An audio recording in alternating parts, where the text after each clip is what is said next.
ದೆಹಲಿಯಲ್ಲಿ ಒಂದೇ ಮನೆಯ 11 ಮಂದಿ ಸಾವನ್ನಪ್ಪಿದಂತಹ ಪ್ರಕರಣಕ್ಕೆ ಸಂಬಂಧಪಟ್ಟಂತೆ 10 ಮಂದಿ ಕುಟುಂಬಸ್ಥರನ್ನ ಕೊಂದು ವ್ಯಕ್ತಿ ಆತ್ಮಹತ್ಯೆಗೆ ಶರಣಾಗಿದ್ದಾನೆ. ಕೌಟುಂಬಿಕ ಸಮಸ್ಯೆಯಿಂದ ಕೊಲೆ ಮಾಡಿ ಆತ್ಮಹತ್ಯೆ ಮಾಡಿಕೊಂಡ ಶಂಕೆ ವ್ಯಕ್ತವಾಗ್ತಿದ್ದು, ನಿನ್ನೆ ರಾತ್ರಿ 11 ಗಂಟೆಯ ಸುಮಾರಿಗೆ ಈ ಕೊಲೆಗಳು ನಡೆದಿರಬಹುದು ಅನ್ನುವಂತಹ ಗುಮಾನಿ ಕೂಡ ಇದೆ.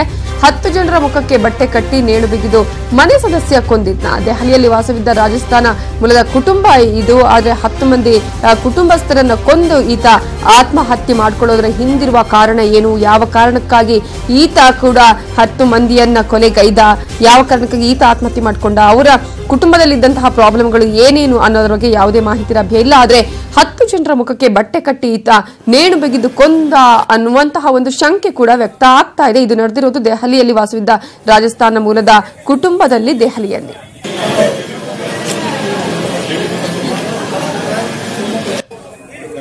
ಇದರ ಬಗ್ಗೆ ಮಾತನಾಡೋದಕ್ಕೆ ರಮೇಶ್ ಈಗ ಫೋನ್ ಸಂಪರ್ಕದಲ್ಲಿದ್ದಾರೆ. ರಮೇಶ್, ಯಾವ ಕಾರಣಕ್ಕಾಗಿ ಈ ರೀತಿ ಆಗಿದೆ, ಯಾವಾಗ ನಡೆದಿರೋದು ಅನ್ನೋದ್ರ ಡೀಟೇಲ್ಸ್ ಸಿಗ್ತಾ ಇದೆಯಾ?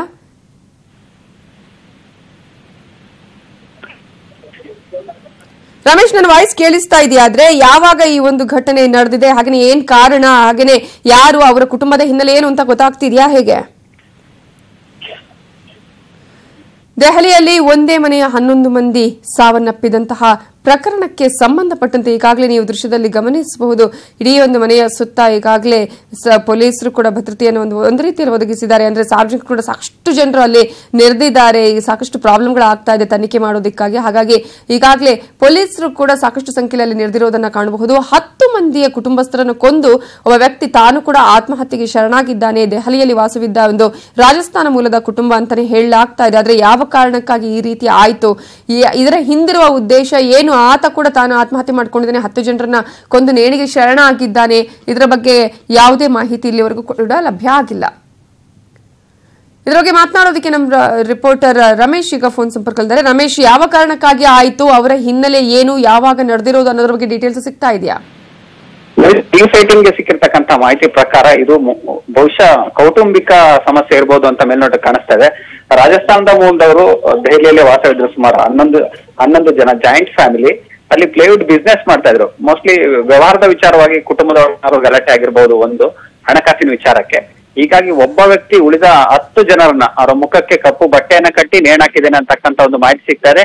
ಕೊನೆಗೆ 10 ಜನರನ್ನ ಕೊಂದಾದ್ಮೇಲೆ ಸೊ ಈತ ಕೂಡ ಏನೋ ಸೂಸೈಡ್ ಮಾಡ್ಕೊಂಡಿದ್ದಾನೆ. ಆದ್ರೆ ಈತ ನೇಣಾಕೊಂಡು ಅಥವಾ ಇನ್ಯಾವುದೇ ರೀತಿಯಲ್ಲಿ ಸೂಸೈಡ್ ಮಾಡ್ಕೊಂಡು ಅನ್ನೋ ಮಾಹಿತಿ ಗೊತ್ತಾಗಿಲ್ಲ. ಸದ್ಯಕ್ಕೆ ಸಿಕ್ಕಿರೋ ಮಾಹಿತಿ ಪ್ರಕಾರ 10 ಜನರದ ಕೊಲೆ ಆಗಿರೋದು ಮೇಲ್ನೋಟಕ್ಕೆ ಪೊಲೀಸರಿಗೆ ತಿಳಿದು ಬಂದಿದೆ.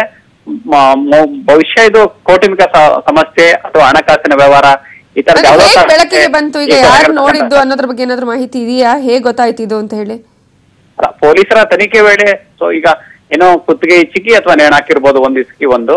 ಮತ್ತೆ ಇನ್ನೊಬ್ಬ ಯಾವ ರೀತಿ ಅವನು ಏನ್ ಶೂಟ್ ಮಾಡ್ಕೊಂಡನ ಅಥವಾ ಅವನ ಯಾವ ರೀತಿ ಸೂಸೈಡ್ ಮಾಡ್ಕೊಂಡ ಅನ್ನೋದು ಗೊತ್ತಾಗ್ತಿಲ್ಲ. ಅಲ್ಲ, ಇದು ಹೇಗ್ ಬೆಳಕಿಗೆ ಬಂತು ಅನ್ನುವಂತಹ ಪ್ರಶ್ನೆ ರಮೇಶ್. ಅಂದ್ರೆ 11 ಗಂಟೆ ಟೈಮಲ್ಲಿ ಈ ಒಂದೇ ಕುಟುಂಬದ 11 ಜನ ಮೃತಪಟ್ಟರದ ಅಕ್ಕಪಕ್ಕದ ಮನೆಯವರಿಗೆ ಗೊತ್ತಾಗಿದೆ. ಸೊ ಪೊಲೀಸರಿಗೆ ಸುದ್ದಿ ಮುಟ್ಟಿಸಿದ್ರು. ಸೊ ಇದು ಬೆಳಗಿನ ಜಾವ ಗೊತ್ತಾಗಿತ್ತು.